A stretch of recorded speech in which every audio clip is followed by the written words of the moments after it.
This week, I want to talk a little bit about yoga philosophy.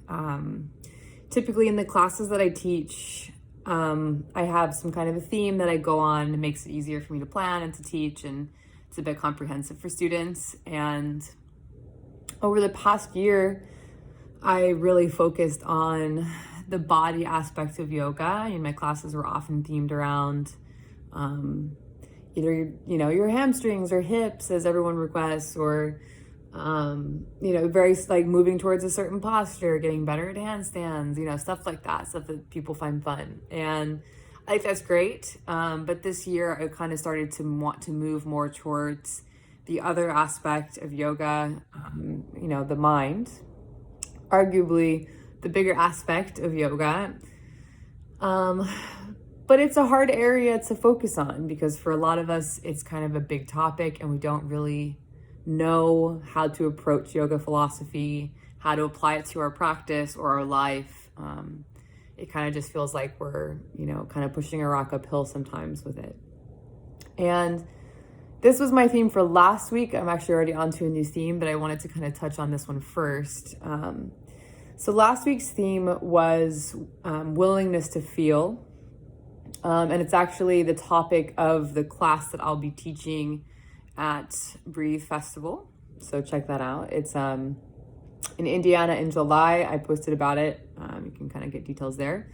But anyways, willingness to feel. And I think this one's particularly important to me because I typically teach in group settings as of now. And I find it really challenging because the more I learn about yoga, the more I start to really understand the variance that every body has. And that's on a deep level, like a skeletal level, as well as mental. And mental blocks are a very real thing in yoga. Physical blocks, a very real thing in yoga. And we, for so long, focused on teaching groups kind of one ideal way, like this is the right alignment, this is what you should look like.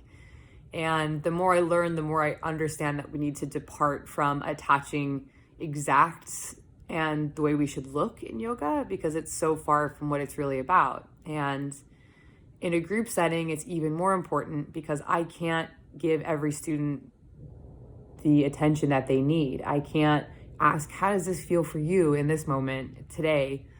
Second Thursday of the month, it can always be different, and these things can change. So as a student, it's important that when you go to a class that you go with a willingness to feel, and that is constantly checking in, constantly reevaluating, and understanding that day to day that can change, month to month. We can have weeks where we feel like we can put our foot behind our head and days where we feel like we can't even touch the ground with our fingers in a forward fold, and that's fine. It doesn't mean you're decreasing in flexibility or becoming a bad person or you're not practicing enough. None of those things matter, even if any of them are true in part. And the reason we need to constantly be checking in is because that's what really keeps us safe in our practice, and it's what keeps us grounded in ourself as we practice. And as we check in, it's good to understand that if something isn't right, that we know that we have the power, we have the freedom, even in a group class, to do something entirely different. And I always try to tell my students this, and I know it's hard sometimes, but if I give you a pigeon pose, for example, and you hate pigeon pose, never feels good for you, it only hurts your knee, it doesn't feel like a good hip stretch, and a different alternative hip stretch, I encourage 100% to take that instead. I don't know, I hope no teacher would come up to you and get mad at you for doing something alternative. I think most teachers would understand that you're taking an alternative because you need to.